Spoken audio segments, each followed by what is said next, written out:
Hola, hola, bienvenidos a Voces Liberales. Si esta es tu primera vez por aquí, te doy las gracias por llegar. Este canal es un espacio para pensar sin miedo, no para repetir lo que te dicen los medios, los partidos, las instituciones. Venimos a hacernos las preguntas incómodas, a mirar el mundo desde la libertad, una libertad que para mí está enraizada en la razón, en la moral y por último, en Dios. Y si ya formas parte de esta comunidad que sigue creciendo, me da mucho gusto tenerte de vuelta. Como siempre, seguimos en esta búsqueda sin arrogancia, pero con profundidad, con argumentos y también con sinceridad. Este canal tiene una postura clara. Yo no soy neutral. Creo en el poder del individuo por encima del Estado. Y creo que la libertad no se sostiene sin una base espiritual. Pero también creo que la honestidad empieza por reconocer nuestros sesgos y no tengo ningún problema en reconocerlos, sino en dialogar con claridad desde lo que creo, con apertura y respeto. Hoy vamos a ver dos videos del canal Economy Pills, un proyecto que respeto muchísimo y que en gran parte comparte esta pasión por explicar la libertad con rigor y sencillez. Coincidimos en muchas cosas. Un ejemplo, en la crítica al poder estatal, en el valor de la propiedad privada, en la necesidad de repensar lo que nos han vendido como lo que es la democracia. Pero yo quiero ir un paso un poco más allá, no para contradecirlo, sino para complementar desde mi perspectiva, desde mis sesgos. Porque si bien la crítica a la democracia moderna está bien planteada, yo creo que la pregunta más importante aún está por hacerse. ¿Cuál es el verdadero fundamento de la libertad? ¿Es esa mayoría que te venden? ¿Es la democracia el poder de la mayoría? ¿Es el contrato social o hay algo más profundo? Desde mi mirada cristiana y anarcocapitalista, creo que la libertad es un don espiritual, no es un derecho otorgado por un sistema ni por el Estado. Y que en una sociedad verdaderamente libre solo puede sostenerse si reconoce un bien superior, un orden moral objetivo y un Dios que nos hizo libre, incluso para no creer en Él. Así que creo que esta reacción no es para discernir, sino para sumar, para abrir el panorama y para demostrar que se puede estar de acuerdo en lo esencial, incluso partiendo de diferentes ángulos. Quédate hasta el final porque vamos a reflexionar juntos, porque de eso también se trata la libertad. La libertad busca a la verdad, incluso cuando esta puede ser incómoda, y cómo dentro de la libertad pueden haber diferentes tipos de pensamiento y aún así ir hacia ese mismo camino, porque la libertad también implica no estar de acuerdo en todo y es lo esencial, que aunque no se esté de acuerdo en todo y se tenga en cuenta los sesgos personales que uno pueda tener y reconocerlo, ahí es donde se manifiesta la libertad verdadera.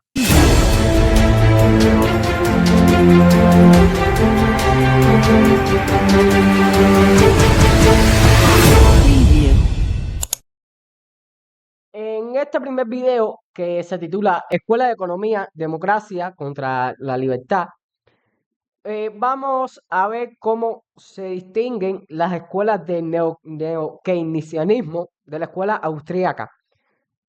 No se va a hablar de lo que defienden el marxismo porque ya el marxismo se ha derrotado intelectualmente, aunque ellos persistan en decir que no es verdadero marxismo, no es verdadero comunismo, ¿sabes? Es una ruleta que ellos cuando se prueban sus ideas llevan a pobreza y te dicen, no, esto no es verdadero socialismo y vuelven y no salen ahí del círculo vicioso. Por eso es que ser socialista, ser comunista, tiende a, para mí, que tengo sesgos personales, a ser como una enfermedad mental, porque están en un círculo que no salen y no se dan cuenta que no, que no, y que no, y que no, y que no, y es como que, para un poco, date cuenta de que estás pensando en círculo, que no sale, estás haciendo mal y te justifica con que no es verdadero socialismo. Entonces, ¿qué carajo es verdadero socialismo? Ya, discúlpeme por este inicio del video, pero básicamente vamos a ver esto. Es muy interesante, este canal es sumamente interesante. Ah, claro, lo puse en 1.5 para que sea más rápido y este video no sea tan largo. El movimiento económico se divide en tres escuelas: la neokeynesiana, la marxista, que estructura la ideología comunista, y la escuela austriaca o española. En la actualidad, la inmensa mayoría de los países se rigen por el neokeynesianismo, mientras las otras dos escuelas luchan por derrocarlo. En este vídeo descartamos el marxismo, ya que fue derrotado ya intelectualmente y en la práctica solo ha traído hambre y muerte. Siempre hay marxistas que se escudan en que nunca se han probado verdaderamente esas ideas, pero no son más que consignas para recuperar el poder. En este vídeo nos centraremos en las otras dos escuelas: la austriaca, cuyo autor insignia es Hayek, y la neokeynesiana, cuyo autor insignia es Keynes. La escuela austriaca opina que los gobiernos han de ser minúsculos y su única función debe ser proteger la propiedad privada. Así, cuando un trabajador cobra la nómina, se debe garantizar que nadie le robará ese dinero o lo que compre con él. Obviamente, el individuo tendrá que dar parte de su dinero para garantizar. Esto es clave. Esto es la base de las ideas de la escuela austríaca que defiende Hayek y que defendemos todos los que estamos a favor de la libertad. El servicio. Incluso algunos austriacos piensan que como esto es algo deseado, el pago se haría voluntariamente y no haría falta ni siquiera un estado mínimo. En caso de conflicto entre propiedades o incumplimiento de contratos, un jurisconsulto dictaminará cómo proceder. Por su parte, los neokeynesianos creen en la propiedad privada y en la propiedad pública. Ellos quieren un gobierno fuerte que garantice muchos derechos, como el derecho a la vivienda, el derecho a... Vuelvo a parar y disculpe que esté parando. No existe aquello de tal propiedad pública. No existe. Lo que es de todo no es y no funciona. No existe un estado eficiente. Te lo venden todos los días y se ha vuelto natural y normal que la gente, por el mero hecho de decir, no, eh, es mejor confiar en un estado que en la humanidad. No, no te estoy diciendo que yo creo en la humanidad como no creo en el Estado. No, es simplemente déjame vivir, déjame, yo sé organizarme, yo sé hacerlo. O si no, voy a hacer que quienes sepan mejor que yo sean los que lleven esto. la sanidad, a la educación o el derecho a tener más derechos que los extranjeros. Además de un gobierno que promueva actividades que se consideren buenas, con subvenciones, y proteja a los sectores que se consideren importantes, aunque sean ruinosos. Para garantizar esto, el Estado se reserva el derecho a quitar a las personas su propiedad privada, ya sea poniendo impuestos a su antojo o expropiando bienes. En estas economías, el gobierno muestra sus preferencias, y los neokeynesianos usan su aparato analítico basado en fórmulas matemáticas y gráficos para aconsejar qué tipos de impuestos poner para cambiar el comportamiento de los ciudadanos. El neokeynesianismo necesita, pues, unas elecciones para que los ciudadanos puedan opinar de los objetivos elegidos por el gobierno.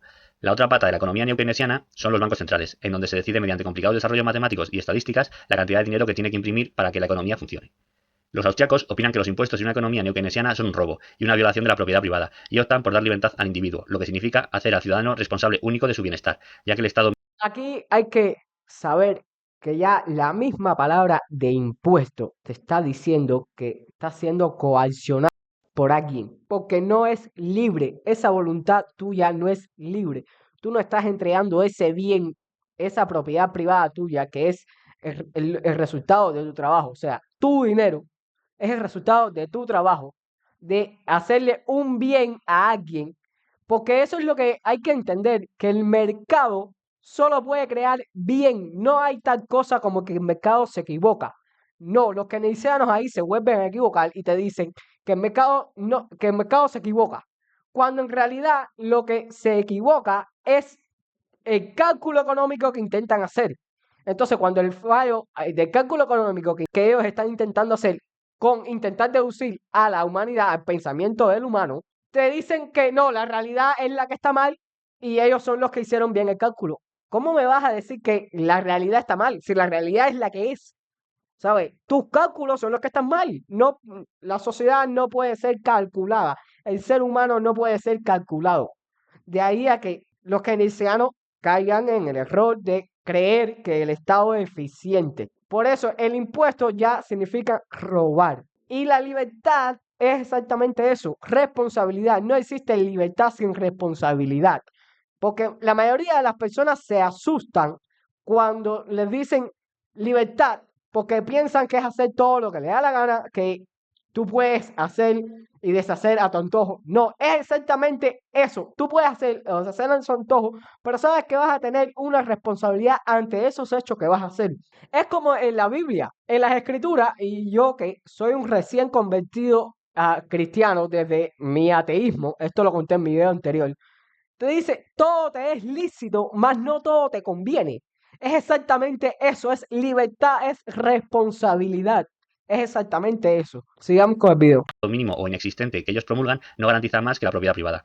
Por lo tanto, los ciudadanos tendrán que ahorrar y contratar seguros para proveerse de los servicios fundamentales. Tampoco se garantizará ningún trato diferencial entre extranjeros y nacionales. El ser humano tendrá solo garantizado el derecho a la propiedad privada, independientemente de dónde venga. Es, de facto, la eliminación de las fronteras. La cultura cambiará con los gustos y con el devenir de los años, ya que no se podrá subvencionar nada, y las empresas ineficientes desaparecerán sin más, dando paso a otras más competitivas en un mercado libre y sin restricciones de ningún tipo. Ah, sí, y lo más importante, el patrón oro. Cada billete de la economía representará una determinada cantidad de oro. Clave, el patrón oro, una vez que se perdió el patrón oro por el Estado, exactamente por la intervención de él, se da lugar a la inflación, porque antes, para tú crear nuevo billete, nueva moneda, o aumentar la moneda de un país para imprimir dinero, tenías que respaldarlo con oro. Al tener que respaldarlo con oro, el oro es un bien de difícil extracción. De ahí a que su nivel de precio sea lo más estable posible. Porque tienes que mover una gran cantidad de minería para poder extraer mínimas cantidades de oro para entonces poder imprimir ese dinero. El dinero tiene que estar respaldado bajo el patrón oro para que no haya una inflación o para que cuando se emita se tenga respaldo en ese oro. No habrá un banco central que pueda imprimir dinero, sino que serán los bancos privados los que emitan billetes respaldados por oro. Solo se podrán imprimir nuevos billetes si se consigue más oro. De esa forma, la cantidad de dinero en la economía será casi fija. El sistema financiero bajo un patrón oro austriaco se comporta de forma muy diferente al sistema financiero neo-keynesiano de banca central. A medida que los ciudadanos van pidiendo préstamos, los bancos se van quedando sin dinero que prestar. En el sistema patrón oro, cuando el banco no puede dar más crédito, pedirá a sus clientes que esperen a que le vayan devolviendo los préstamos anteriores o que simplemente ahorren. En el sistema de banca central neo-keynesiano se imprimirá dinero de la nada para que no pare el. Claro, esta impresión de dinero de la nada es lo que se llama fraccionario. Esos son cajes fraccionarios. O sea, ¿qué hacen los keynesianos? ¿Qué hacen los bancos actualmente? Eso no es porque están usando el método keynesiano. Ellos cogen tu dinero, guardan una parte con otra, porque es negocio del banco, hacen negocio, si lo pierden bien y si no también. Y cuando vienen, tú siempre vas a tener la capacidad de tener tu dinero porque ellos van a crear dinero de la nada. Es dinero fraccionario, caja fraccionario es lo que se conoce. De concesión de préstamos. Esto crea subida de precios. Por ejemplo, miremos al mercado de la vivienda, aunque es válido para todos los productos. El sistema patrón oro obliga a un crecimiento moderado del mercado de vivienda, mientras el sistema neo-keynesiano de banca central impulsa un crecimiento exponencial del número de viviendas, ya que el crédito es casi ilimitado. Esto crea, en el caso del patrón oro, una estabilidad de precios, y en el caso de la banca central neo-keynesiana, una subida de precios, creando la conocida burbuja, que cuando explota, crea una recesión. Los neo-keynesianos achacan estas recesiones al capitalismo y a las ideas liberales de tipo austriaco que sobreviven en la economía, y piden más regulación de la economía por los gobiernos y los bancos centrales para minimizar estos ciclos. Cuando la recesión es muy fuerte en los países empiezan a florecer ideas marxistas, pero los neo-keynesianos enseguida se oponen a ellas, diciendo que solo necesitan un mejor entendimiento de la economía a través de las matemáticas y cambiar las leyes para que ayuden a salir de la crisis. Y así llegan a apoyarse en ingenieros que analizan la sociedad matemáticamente como si fuesen mecanismos perfectos compuestos por individuos de comportamiento predecible. Los austriacos dicen que debido a lo impredecible del ser humano, analizar la sociedad de forma matemática jamás podrá funcionar. Exactamente lo que le estaba diciendo ahorita. Los keynesianos tratan de hacer fórmulas matemáticas para intervenir en la economía y saber cómo va a estar el precio del pan mañana. El precio del pan mañana puede estar determinado por una cantidad de factores X. Es lo que Adam Smith llama la mano invisible. Todo, la economía es una cadena. Todo está vinculado, todo va atado. Todo, una cosa tras otra. Todo va relacionado. El que vende pan necesita de un horno. Entonces, el horno depende de alguien que te hace el horno. Entonces, otro alguien depende de otro alguien. Entonces, todo depende. Todo depende. Por eso, la economía libre solo puede crear bienes buenos. Solo puede hacer cosas buenas. Porque depende de otros. Tú tienes que satisfacer las necesidades de tu prójimo. Es exactamente, si hay aquellas personas que son gente ricas, es porque crearon un bien para la sociedad que fue sumamente apreciado por la misma. No es que el rico sea malo por ser rico, no, es rico porque creó un bien que le hizo a la sociedad saciar algo en ese momento. Que se pudo haber convertido en un monopolio. Si es un monopolio, hay monopolios que se crean porque no hubo alguien que lo frenara. No había una competencia dentro del mercado. No alguien que lo frenara con coerción, con el Estado. No. Simplemente nadie tuvo la capacidad para jugar en el mercado con esa empresa que se volvió un monopolio y ya está. De ahí a que hayan monopolios buenos. Malo es cuando hay monopolios que son por coacción por el Estado. Es decir, yo beneficio a una empresa porque me da la gana, porque soy el Estado, y a otras no. Esos son monopolios malos, porque son monopolios impuestos. Monopolios que, es decir, una televisión que nadie ve, un canal de televisión que nadie ve, debería desaparecer, porque como no tiene televidentes, no genera dinero por la audiencia. Y si no genera dinero por la audiencia, por el mercado, debería desaparecer, debería otro canal tomar su lugar, alguien que sea mejor que ese. Pero ¿cómo crean los monopolios del Estado? Entonces te saca dinero de impuestos a ti, a todos los ciudadanos, para mantener ese canal de televisión y divulgar las ideas que le da, aunque así nadie lo vea. No lo ven ni 3 personas. Eso es lo que hace el socialismo. Es lo que puedes ver en Cuba.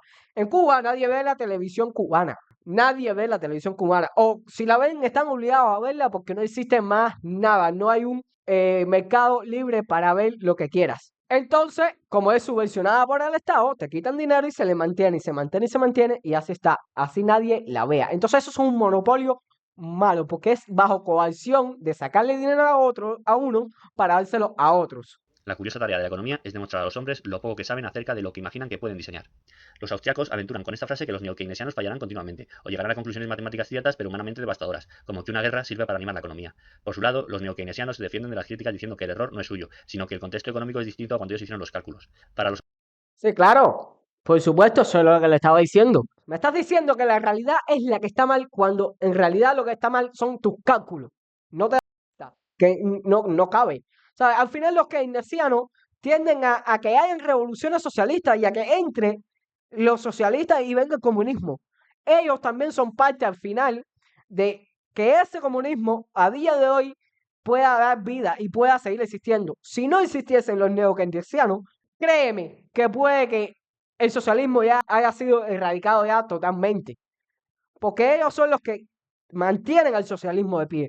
Porque ellos fallan, le echan la culpa a la realidad, entonces vienen los comunistas y dicen, no, en realidad no es la culpa, la culpa no es ni de la realidad ni de ellos, la culpa es del capitalismo cruel y opresor.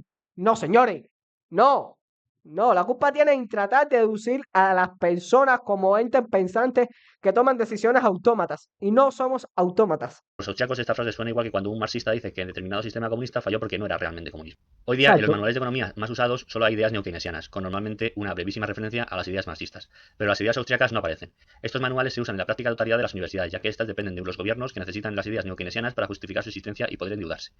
La lucha entre las escuelas ha existido desde siempre, y podría estar incluso detrás del cambio de papa que hubo hace unos años. Como dato curioso, decir que en el primer libro que se menciona esta lucha entre austriacos y neokeynesianos es la Biblia. En Samuel se presenta a los israelitas viviendo en una especie de sociedad anárquica de propiedad privada. Cuando había conflictos entre ellos, acudían unos jueces quienes dictaminaban la forma de proceder. Similares conflictos se solucionaban mirando cómo se habían solucionado los anteriores. Esta sería una economía cercana a la de la escuela austriaca. En otras zonas del planeta existían sociedades gobernadas por un rey, el que garantizaba determinados derechos y protegía a sus ciudadanos de la competencia extranjera. A cambio, estos entregaban parte de su dinero para mantener el sistema, y el rey redactaba y cambiaba leyes según se precisara. Un sistema parecido al neokeynesianismo. Los israelitas también querían tener esos derechos, ya que consideraban que les traerían seguridad económica. Dios les advirtió que un rey implicaba la pérdida de libertades a cambio de seguridad. Los israelitas insistieron, y Dios les dio su rey. Dios te dio tu rey y ya viste lo que pasó, ¿sabes? Ya ves lo que pasó. No le haces caso a Dios. No le haces caso a Dios. Si eres cristiano, si ya crees en Dios, loco, hazle caso, olvídate de todo lo demás. Hazle caso, pero no ciegamente, sino es que a día de hoy, los que estamos en contra de las ideas neokeynesianas, sabemos que la banca central, los bancos centrales de los países, es el diablo hecho en la tierra. Es exactamente eso, porque destruye a la sociedad completa, porque la controla. La banca central controla los tipos de cambio, las tasas de interés, la cantidad de dinero que va a ingresar en la economía. O sea, lo controlan exactamente todo, todo, todo, todo. Que empezó a regular y a recoger tributos. Los israelitas pasaron a ser neokeynesianos. Más adelante, en la Biblia, en Mateo, el diablo le ofrece a Jesús el poder sobre estos reinos, tanto presentes como futuros, si le adoraba, claro. Obviamente dijo que no. Por lo que algunos autores opinan que lo que se advierte en la Biblia es que el gobierno, junto con la banca central, son instituciones malignas, que dan lugar a todo tipo de consecuencias diabólicas, mientras nos seduce con un estado de bienestar. Los austriacos piensan que si llegase el día en el que sus ideas empiezan a ponerse en práctica, desaparecerían todos estos crímenes y saqueos, y el mundo gozaría por fin de paz y prosperidad, dando lugar a periódicos realmente aburridos, en lugar de los que estamos acostumbrados hoy día. Pero este día parece que está lejos de llegar. En una democracia, para conseguir el poder hay que explicar cómo se va a construir carreteras, cómo se garantiza la sanidad para todos o cómo se va a educar. Aunque los austriacos siempre dicen que cuando toda la población está obligada a estudiar lo mismo no es educar, es adoctrinar. Exacto. La respuesta de un economista austriaco no es tan precisa, porque considera que la capacidad del mercado de dar respuesta no es predecible. Además, los neokeynesianos trabajan para gobiernos que controlan la migración, cosa que no gusta nada a los austriacos, pero que encanta a los ciudadanos que no han querido estudiar y que son un número importante de votantes. Por lo tanto, ante la planificación ofrecida por los partidos Esto lo puedes ver actualmente en España. Dejan entrar todo tipo de inmigrantes, todo tipo de inmigrantes. ¿Para qué? Al final nacionalizan, los hacen dependientes del Estado y entonces ya tienen los votantes para poder mantenerse en el Estado y poder haciendo y deshacer a su antojo. Y todos los demás, todos los españoles y todos sus ciudadanos verdaderamente no les importa nada, pero absolutamente nada. Estos son los socialistas. Es lo que hacen exactamente ellos. keynesianos, que en las democracias occidentales son prácticamente todos, los austriacos solo garantizan el derecho a la propiedad privada y el uso del patronoro, lo que hace que los partidos con ideas austriacas se queden muy lejos de obtener representación en los parlamentos y desaparezcan. Además, un sistema financiero basado en la impresión de dinero expulsa a cualquier banco que quiera operar bajo un patronoro. Aunque con la ayuda de Internet las ideas austriacas han encontrado una nueva manera de darse a conocer, es poco probable que sustituyan al neokeynesianismo. Este vídeo da una pincelada rápida. Para empaparse bien en qué consiste la economía neokeynesiana, pueden leer Principios de Economía de Mankiw y lo referente a la escuela austriaca, el libro Dinero, Crédito Bancario y Ciclos Económicos de Huerta de Soto. Dejo el link a este último en la descripción. Si te ha gustado este vídeo, puedes suscribirte. Quiero que si no estás suscrito al canal de Economy Pill, vayas y te suscribas. Este canal es uno de los mejores canales que yo he visto en cuanto a defender las ideas de la escuela austriaca y la libertad. Este canal es muy, muy, muy interesante y es muy didáctico. Está hecho como para niños, ¿sabes? Y te da a entender muchas cosas. Ahora vamos a reaccionar a otro video de este canal, pero quiero como cerrar este video. Hay que tener claro que la democracia como institución, como esa idea de el poder de todos, está mal dada. Porque, ¿por qué cuando la mayoría cree hacer una cosa está en lo correcto? No. A ver, ¿qué sentido tiene que alguien que no haya estudiado en su vida, que dependa totalmente de un político, que le hagan promesas mesiánicas de parte de quienes no son Dios, pero se dicen ser Dios en la tierra, entiéndase como el Estado? El Estado y los socialistas, mayormente los comunistas, tienden a suplantar la idea de Dios y la fe en la sociedad con ellos. Es decir, ellos te dicen, olvídate de Dios, olvídate de la fe, olvídate de todo eso. Nosotros somos Dios, nosotros somos los que te vamos a dar la comida, te vamos a dar ese estado de bienestar, te vamos a brindar todo. Y en realidad no es así. O sea, a lo que voy es, ¿qué sentido tiene que alguien que no está preparado intelectualmente tenga la misma capacidad de decisión y de tomar una decisión que otra persona que sea un intelectual no puede tener la misma capacidad de decisión? O sea, tu voto, siendo una persona necia, no puede tener el mismo valor que el voto de alguien que sabe que tomando una decisión u otra tiene una responsabilidad sobre otros. Hay que diferenciar eso. Por eso la democracia es un bulo, porque pretende igualarnos fuera de solo la justicia. Es como que todos somos iguales. No, no todos somos iguales. Somos iguales ante la justicia. O sea, tenemos las mismas capacidades de libertad y responsabilidad ante la justicia, pero más nada. En todo lo demás somos totalmente diferentes. O sea, por lo que entonces la democracia tiende a decir, todos somos iguales, tenemos la misma capacidad de decidir. No, no es así, no es así.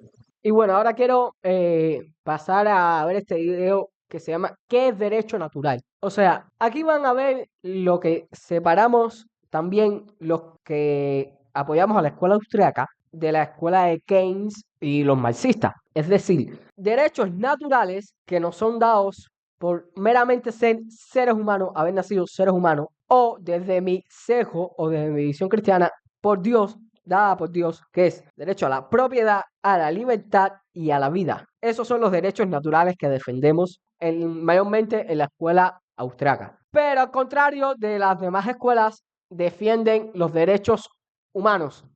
Pero para ellos, derechos humanos es cualquier otra cosa. O sea, yo tengo derecho a tener un trabajo. Sí, tú tienes derecho a tener un trabajo. Pero no tienes el derecho a ser empleado a la fuerza en ninguna empresa. O sea, yo no tengo derecho a estar empleado. Yo tengo derecho a tener un trabajo. Ahora, a que alguien me tome para ejercer cualquier otro tipo de trabajo, eso es libertad de la persona que quiera adquirir los servicios como trabajador, como una fuerza productiva, pero no, yo no tengo el derecho a obligar a alguien a que me contrate. Esa es la diferencia entre un derecho natural a un derecho humano, como te defiende la mayoría de las personas hoy en día. Vamos allá. Muy buenas. A lo largo de los vídeos de la historia del pensamiento económico nos hemos encontrado con el derecho natural. Pero, ¿qué es el derecho natural? ¿Es algo articulable, invariable a lo largo de la historia del ser humano? ¿Se ha definido igual a lo largo de la historia? En la Ilíada, por ejemplo, se dice que Zeus desencadena su ira cuando los hombres decretan leyes injustas. Esto es, leyes contrarias al derecho natural. Los católicos pillaron sus ideas del derecho romano, de la Biblia y de Aristóteles, ofreciendo una versión más desarrollada de lo que ellos consideraban derecho natural. Más adelante, cuando el Estado ocupó el lugar de Dios, se llegó incluso a entender el derecho positivo, esto es, el que el mismo Estado crea como natural. En la prehistoria, la propiedad...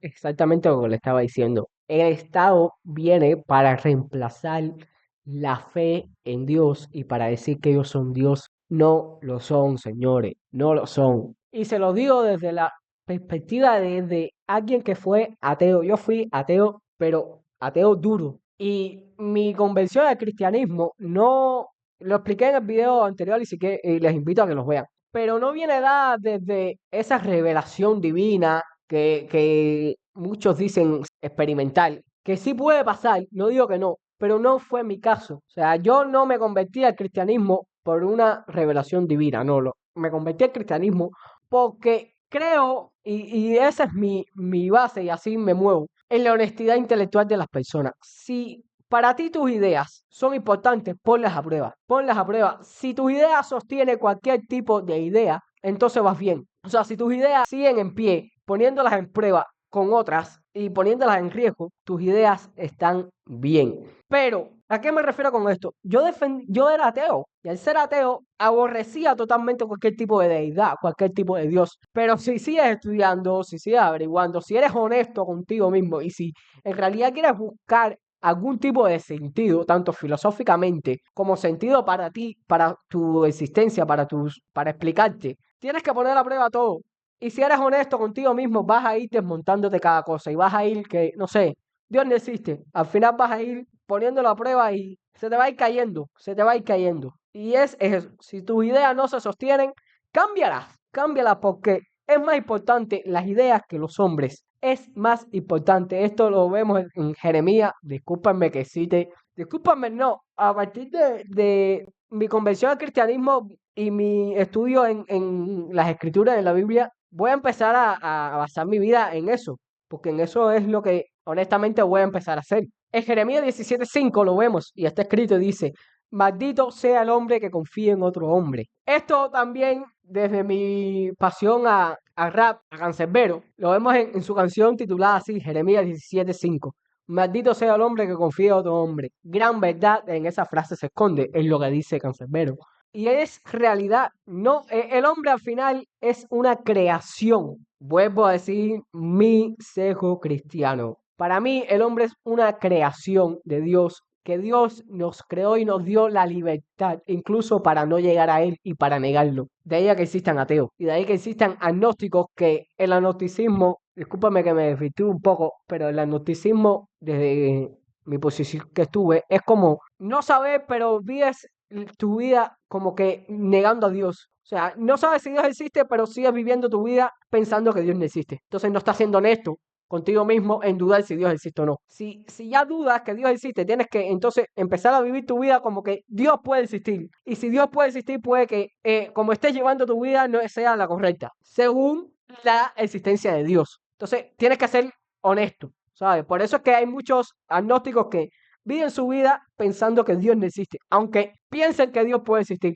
Te estás contradiciendo. En ese tipo de agnosticismo ahí te estás contradiciendo. La propiedad comunal era considerada como un derecho natural. A lo largo de los milenios esto cambió y fue la propiedad privada la que pasó a formar parte del derecho natural. A la hora de ver, por tanto, si una determinada institución o legislación es producto o no del derecho natural, parece que no está claro. Así que le he dado un pensamiento y me vais a permitir que os dé mi truco personal para saber si algo es o no es derecho natural. En lugar de razonamientos profundos con palabras complicadas, aquí vamos a ir a lo práctico, para despacharlo en unos minutitos. El derecho natural sería un derecho que se tiene por el mero hecho de ser un humano. En el caso de las personas creyentes lo llamaríamos derecho divino. Sea cual sea su nombre, serían las instituciones y acciones que natural o divinamente hacen a las sociedades desarrollarse como la naturaleza o Dios manda. Por otro lado, tendríamos el derecho positivo, que es aquel que da el Estado, entendiendo el Estado como lo que es, un grupo de personas organizadas que tienen el monopolio de la violencia. Salga de una dictadura o una democracia, son normas que dan los humanos para organizar la sociedad a su manera. Por lo tanto, para tratar de arreglar la obra divina o natural. El derecho positivo es, en resumen, lo que unas personas armadas dejan o no hacer a las personas que no tienen armas. Como bien supo Bermao, O sea, el monopolio de la violencia,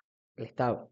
el poder nace de la boca de un fusil. Si el Estado no tuviese el monopolio de la violencia, el derecho positivo sería muy difícil de imponer, y aquel que se impusiese sería porque estaría en línea con el derecho natural, y no sería más que la plasmación de un derecho natural en un papel por parte del Estado. Y es que, desde mi punto de vista, aquí está la clave para entender qué derecho es natural y separarlo así del meramente positivo. La clave sería el romper ese monopolio de la violencia con un truquito mental. Para separar el derecho natural del positivo, debemos imaginar una sociedad donde sus ciudadanos racionales tuviesen un poder mágico, el cual destruye a aquellos que les atacan, y que solo se activa cuando se produce ese ataque. Las únicas personas que son destruidas con este mágico ataque son aquellas que previamente han atacado, pues se debe estar bajo ataque para que se arme ese poder en el individuo que, estando en paz, ha sido atacado por otra persona. Ojo, no estoy diciendo que para que haya derecho natural todos deberíamos tener ese poder, simplemente es un ejercicio teórico para separar qué es derecho natural del derecho positivo. Por ejemplo, imagina que una sociedad se da una constitución. En esta habrá normas que por casualidad y porque está redactada por humanos caigan dentro del derecho natural y que sean simplemente unas formas de proceder naturales de los humanos puestas por escrito. Sin embargo, otras normas serán simplemente derecho positivo, que al caer fuera del natural violentan a parte de la sociedad y por lo tanto requieren violencia para imponerse. Por ejemplo, todo ciudadano tiene derecho a una vivienda. Este es un derecho positivo. En una sociedad donde el Estado tenga el monopolio de la violencia, este tendrá que apañárselas usando su coacción para que así sea. En una sociedad armada con este mágico poder, esto no puede ser, ya que nadie podrá obligar a otra persona a dedicarse a las tareas necesarias para cumplir la voluntad de la mayoría. Otro ejemplo, todo ciudadano tiene derecho a trabajar, pues que una persona contrate a otra para hacer un trabajo no agrede a nadie y por lo tanto no desencadena violencia alguna. La posibilidad de trabajar es un derecho natural. Sin embargo, estar empleado no es un derecho natural, ya que si alguien no consigue trabajo a un determinado salario, se necesita la violencia del Estado para que esa persona acceda a un puesto de trabajo. Esto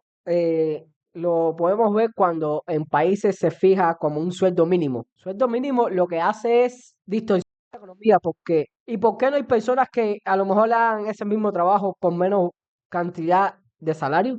Y entonces, si esa persona que acepta hacer el mismo trabajo, pero por menos cantidad de dinero, ¿quién le obliga a ello? Sí, está aceptando trabajar por menos cantidad de dinero. Nadie le está obligando a hacer ese trabajo por menos cantidad de dinero que le pueda pagar al otro por hacer exactamente el mismo trabajo. El mercado funciona por contratos de bienestar. O sea, si tú vas a comprar pan a una panadería, es porque quieres el pan que hacen en esa panadería y porque estás de acuerdo con el precio del pan en esa panadería. Tú no irías a una panadería, te voy a poner dos ejemplos, una panadería que vas a comprar un pan a $2 y otra panadería que vas a comprar el pan a 5. Tienen la misma calidad. ¿Por qué tú irías a comprar la que vale $5 teniendo la misma calidad que la de 2? No lo vas a hacer porque no entra en tu razonamiento. Ahí hay igualdad, ¿sabes? Ahí hay igualdad. Esa empresa va a quebrar. Esa empresa va a quebrar. Ahí nadie está obligando a nadie a tomar una decisión. Pero si tú me obligas a mí entonces a pagarle una cierta cantidad de dinero a ese trabajador que hace pan, entonces el precio del pan no va a ser $2, porque a lo mejor para poder establecer el precio de $2, el panadero está dispuesto a hacer el pan por $1,5, ¿sabes? Y el beneficio del que lo vende va a ser de 0,5. Es un ensayo. Es para que entienda, un ejemplo. No es que sea así, es un ejemplo. Es decir, los precios no van determinados por la cantidad de trabajo que se genere para crear el bien. No, el precio determina la cantidad de trabajo empleado para crear ese bien. Es exactamente eso. O sea, no es lo que te dicen que para hacer el pan yo tengo que determinar cuánto voy a gastar en la harina, cuánto voy a gastar en pagarle a un panadero, en pagarle a no sé quién, en cuánto voy a consumir de electricidad. No. Los precios de esa cantidad, el precio del pan en el mercado van a hacer que tú busques que esos servicios que vas a buscar para poder crear el pan sean mínimos, o sea, que paguen menos por ello para buscar un mayor beneficio, una mayor competencia en el mercado. Porque si entonces los precios dependerían totalmente de la cantidad de trabajo que se hace para crear ese bien, entonces ninguna empresa quiebra, porque todo el mundo haría el cálculo sencillamente, a ver, para que yo pueda vender este teclado a $10, entonces tengo que comprar tal cosa en 3, tal cosa en 2, ya.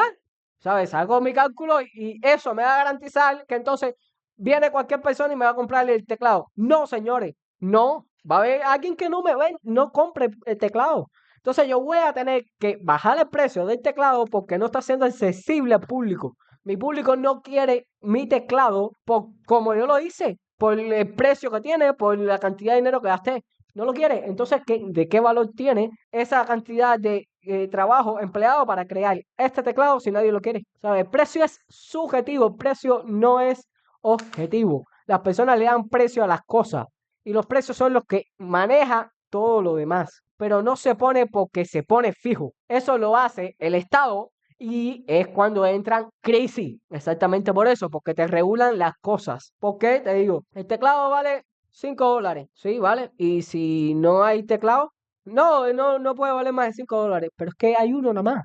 Y lo quieren 5 millones de personas. Esto va a valer 10 millones porque hay uno, hay uno. Tú no puedes entonces decir 5. Ah, sí, porque yo te digo, no, aquí en mi tienda el teclado vale $5. Sí, dame. No, no tengo. Pero, ¿y si cuesta 5, por qué no tienes? Porque no tengo, ya se acabó. Ah, entonces, ¿qué haces con que valga 5 si ya se te acabó? ¿Saben? No tiene sentido. Cuando se niega que un individuo contrate a otro, pues por razón de raza u origen, el derecho natural no se respeta, ya que en nuestro ejercicio teórico de una sociedad armada con este poder, esta prohibición sería imposible. Más ejemplos para explicar mi razonamiento. El aborto. Imaginemos a Juliana, que está embarazada y va a la clínica a abortar. Tanto Juliana como la clínica, al ser seres racionales, están fuertemente armadas con este poder. ¿Cómo impides esto? Pues no puedes, ya que si empleas la fuerza contra alguna de estas personas, serás eliminado por ellas. Por eso, un anarcocapitalista antiabortista es una contradicción. Para impedir el aborto necesitas el monopolio de la violencia para imponer la ley positiva. Y si me apuras, también necesitas para asegurarte el cumplimiento de esa ley. Aquí voy a hacer claro, tengo una pequeña diferencia, pero está atada a mi sesgo cristiano. Y la vida comienza en la concepción. Yo no quiero ni promuevo que las personas aborten, pero tampoco hago nada para que no puedan abortar. O sea, eso está en la conciencia de la persona. En cómo tú concibes la vida. Si concibes la vida en que estás desechando, estás asesinando literalmente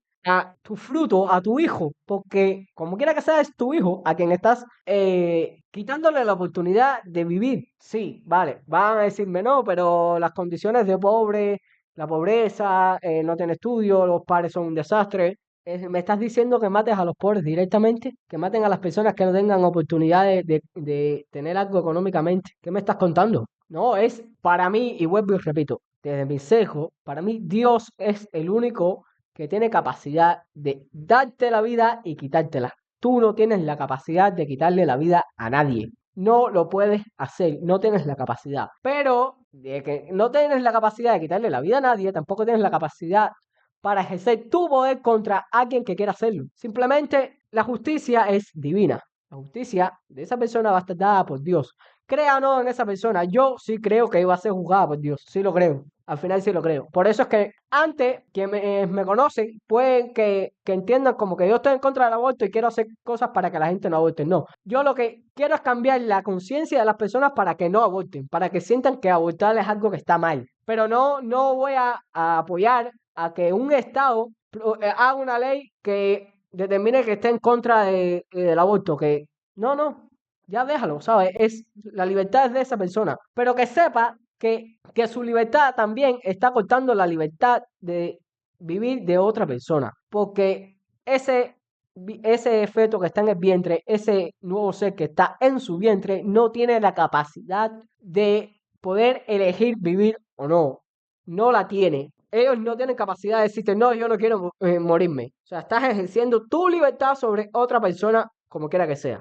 Una sanidad estatal en régimen de monopolio. Luego, para defender políticas antiabortistas, lo que necesitas es Estado.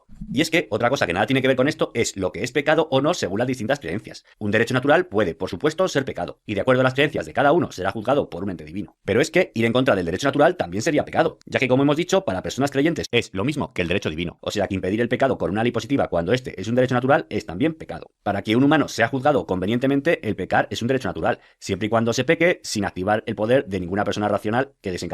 De ahí que somos libres. De ahí es que para mí Dios, por eso me convertí al cristianismo, es porque entendí que Dios somos libres y nuestra justicia va atada a Él al final. Nosotros somos libres y por eso pecamos. Somos pecaminosos. Lo somos. El único ser perfecto es Dios. Esta violencia. Otro ejemplo de esto sería la prostitución. Se podría decir que una persona recurre a prostituirse debido a que hay una violencia social latente. Sin embargo, en los casos en los que no hay una voluntariedad, siempre hay normas positivas que han impedido a esta señora sobrevivir por otros medios. Lo que hay es una violencia institucional latente, que aflorará cuando esta señora intente ganarse el pan por otros medios. Y es que el mayor aliado del proxeneta siempre ha sido el Estado. Con su regulación laboral y de extranjería, hincha la oferta de meretrices, tratando de reducirlas con más leyes positivas. La prostitución plenamente voluntaria es un derecho natural, ya que, según nuestro truquito, no se podría evitar. Si en un territorio no se respeta el derecho natural, la gente puede irse a vivir a otro territorio donde sí se respeta, ya que en un territorio en armonía natural no hay leyes positivas que opriman e impidan prosperar a los inmigrantes llegados a ese lugar. También se puede pecar con una acción que vaya en contra del derecho natural, por supuesto. Robar, por ejemplo, es pecado y no es derecho natural, ya que si un ladrón trata de hacerse con la propiedad privada de alguien, se activaría nuestro poder. La esclavitud o su variante contemporánea, el comunismo, es más antinatural que el cuerpo de Nick Walker, ya que la base es la violencia más brutal. El pago de impuestos no es tampoco derecho natural, ya que si te niegas al pago sufres una violencia que hasta entonces estaba latente. Si no pagas impuestos te lo quitan a la fuerza, algo no posible en nuestra sociedad teórica. El sistema de banca central con reservas fraccionarias se basa en una montaña de regulación positiva, toda ella en contra del derecho natural, que necesita violencia latente para que prevalezca. Sin embargo, los impuestos, aquello que financian y las instituciones del Estado, pueden llegar a ser derecho natural, si se reconoce un derecho natural, que mencionaremos enseguida. Por otra parte, la costumbre o la tradición nada tiene que ver con el derecho natural. Si por costumbre hay un proceder violento por el Estado o de un particular contra otro para imponer sus procederes, esto se terminaría en nuestra sociedad teórica. Más allá de las definiciones que podamos encontrar sobre qué es derecho natural y qué no es derecho natural, creo que esta regla que expongo en este vídeo es bastante útil. La gracia de este poder inventado, en lugar de decir simplemente que impere la voluntariedad, es que el individuo sea libre incluso en situaciones que, sin mediar ataque contra ellos, pero por intimidación debido a la diferencia de fuerzas, puede acabar haciendo algo que, en realidad, de tener ese poder no haría. La historia demuestra que ir en contra del derecho natural mediante el uso y abuso de leyes positivas acaba con pobreza y conflictos, por muy bien intencionadas que sean las intenciones del legislador a la hora de atropellar el derecho natural con el positivo. Y es que el derecho natural es, en últimas, la programación que hay detrás de una especie racional como la humana, y no se puede ir en contra. A la larga, es imposible. No es algo inmutable, ya que las tribus primitivas, leyes hoy antinaturales, como las que determinan la propiedad común de las cosas por la organización natural de ese momento histórico, era natural, pero no cambió con derecho positivo, solo cambió a través de decenas de miles de años. La ley natural dentro de una familia, por ejemplo, es la propiedad comunal, ya que ésta se establece sin que nadie agreda a nadie y por voluntad de todos, en base al amor, sin ley positiva. Al igual que, por ejemplo, la propiedad comunal sería natural dentro de una comuna que se pueda abandonar de manera voluntaria. Los procederes de un Estado que facilitase la secesión a cualquier individuo o comunidad que quisiese vivir fuera del sistema también serían naturales. Garantizar la secesión, llegando al nivel del individuo, es lo que confiere a un Estado carta de naturalidad. Efectivamente, el derecho de secesión es el derecho que, existiendo, convierte la legislación e instituciones de un Estado en naturales. Obviamente, esto plantea cuestiones de tipo técnico, pero que pueden ser resueltas con innovaciones que se desarrollarán en libertad para resolver los desafíos de encaje en la sociedad de nuestros liberados. En este canal hemos... En este canal de Economy Pill hay videos que explican cómo la propiedad privada haría las carreteras, haría todo lo que supuestamente hace el Estado. Y es muy fácil de entender. A ver, les pongo un ejemplo. Tú quieres que haya carretera por donde tú vives, ¿no? Porque quieres llegar a tu casa de una forma segura. Entonces, ¿por qué los que viven en tu barrio no son capaces de ellos decidir cómo van a hacer esa carretera, a quién le van a pagar o cómo la van a hacer? ¿Sabes? ¿Por qué obligas a alguien, no sé, tú vives en Marianao y por qué estás obligando a alguien de Guantánamo a pagar un impuesto para que tú tengas una carretera? Si a él vive en Guantánamo, ¿sabes? ¿Por qué? ¿Qué derecho tienes tú para quitarle a él un bien para satisfacer tu necesidad? Ninguno. No tienes derecho a ninguno. Hemos hablado de cómo que el Estado provea la seguridad, la justicia, la sanidad, etcétera, no es más que una solución bastante mejorable, y cómo los modelos de negocios que proveen estos servicios pueden evolucionar infinitamente mejor sin Estado. Las dudas que os puedan surgir al ver este vídeo han sido respondidas ya en vídeos anteriores del canal. Y si no os queréis quedar simplemente los vídeos, os recomiendo el libro El mito de la defensa nacional si queréis profundizar en asuntos relacionados con la seguridad y la defensa. Y bueno, luego está todo el tema de las externalidades, que en base a unos derechos de propiedad bien definidos se solucionarían apoyándose en las instituciones que se creen en libertad. Otra forma de tener un Estado acorde a la ley natural sería un Estado regido por un monarca, que viviese de lo que le rentase en sus negocios, esto es, sin impuestos, y cuya única función fuese proteger los derechos de propiedad y la libre disposición de los mismos por parte de los ciudadanos que quieran afiliarse a él, designando tribunales imparciales de arbitraje aceptados por ambas partes en los casos de externalidades. Y ni que decir tiene que el monarca también debe someterse al arbitrio de los asuntos que le atañen. Los derechos naturales solo afectan a seres racionales, no a los animales. Si un grupo de personas acuerdan criar animales para luego sacrificarlos con estilo y no en un matadero, no estarían atentando contra el derecho natural del animal, porque al no ser un ser racional, no tiene. Si alguien se opone a ello con violencia, pues sí que estaría pisoteando el derecho natural. Y bueno, ¿qué hay en el mundo que sea algo similar a este poder que nos hemos inventado para hacer el truqui? Pues con muchísimos peros serían las armas de asalto, ya que un arma corta no da para defenderte de una mayoría de gente que quiera atacarte en base a sus pareceres. Por último, de ahí a que si eres y si defiendes la idea de la libertad, tienes que defender ese ente superior que quiere acabar con tu libertad. No es que tú tengas un arma y vayas matando a personas por ahí, porque ya hablamos de lo que representa la libertad, que es responsabilidad, de hacer cosas y aún así no hacerlas. Por último, los derechos humanos no serían siempre derecho natural, como hemos visto en el caso de la vivienda. La solidaridad en una sociedad en armonía natural es genuina, se hace porque así se decide en libertad y no a punta de pistola. El derecho natural puede ser una manera de zanjar discusiones acerca de cómo debe moldearse la sociedad. Nos excusaremos en nuestra firme creencia en el derecho natural para que así se respete nuestro parecer. Nosotros somos ius naturalistas, que así se llama a los que defienden esta filosofía de sociedad. Así evitamos defender a una facción política que luego nos hace estar incómodos. Siendo además una manera muy interesante de analizar las políticas de los gobiernos que nos gobiernan. Las sociedades respetuosas con el derecho natural tienen un potencial de creación infinito. La lucha para instaurar el derecho natural debe respetar el propio derecho natural. Ni sangrientas revoluciones, ni guerras, ni falsos mesías a caballo. En todo caso, a los más valientes lo único que les queda es la resistencia pacífica. Pues como hacían los misioneros, si ya todo se hizo antes. Poniendo la otra mejilla y haciendo en nuestro día a día lo posible para respetarlo, explicarlo y con la fe de que en un futuro los humanos poblarán la creación entera gracias a él. Bueno, dale una pensada y ya estaría este vídeo. Si te ha gustado, puedes suscribirte a mi canal. Porque es muy didáctico. Todo lo que ven ahí es así. Todos sus canales, todos sus videos son con animados y fácil, ameno y entendible. Después de este recorrido junto a los videos de Economic Pig, queda claro que cuando la libertad se explica con honestidad intelectual y sin miedo, la mente puede encontrarse con el diálogo y con la diferentes ideas, aunque todos vayan hacia un mismo destino. Y eso es justamente lo que valoro del trabajo de Economic Pills. Él abre espacio para pensar, para cuestionar lo que está establecido, lo que se nos viene enseñando, pero sin dejarse llevar por los dogmas. Yo comparto muchas de sus ideas, eso está clarísimo, pero también, aunque mi perspectiva está marcada y tiene un sesgo por la fe y por el cristianismo, y también por mi visión anarcocapitalista, que entiendo que creo que también es un poco la idea de Economic Pills, pero también la mía estaba atada a la ética basada en Dios. No pretendo, aquí yo no pretendo ser ni neutral ni desapasionado. Sobre todo, este canal quiero que sea un canal que tenga ideas concisas, que defienda las cosas claras y que no sea un canal donde tú dirás, está diciendo más de lo mismo, no tiene una posición definida, no, al contrario, este canal quiero que sea con una posición definida, admitiendo los sesgos personales que tengo yo. Y desde esos sesgos, entonces, exponer todo y exponer mi forma de pensar para enseñar, ¿sabes? Para que entiendan el punto de vista de otro tipo de personas.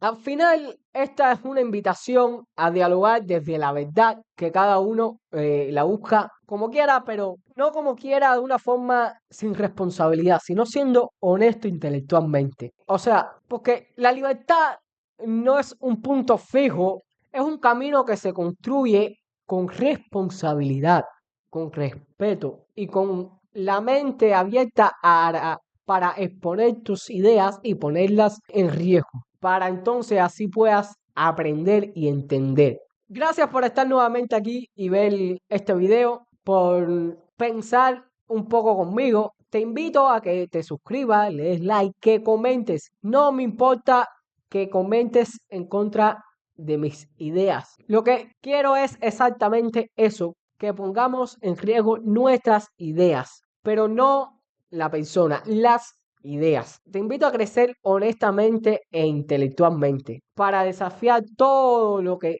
tenga que ver con tu zona de confort, y cuando te sientes cómodo es porque no te estás poniendo a prueba tú mismo. Gracias nuevamente, nos vemos en el próximo video. Gracias por ver a Voces Liberales. Dios te bendiga. Abajo el comunismo. Viva Cuba Libre.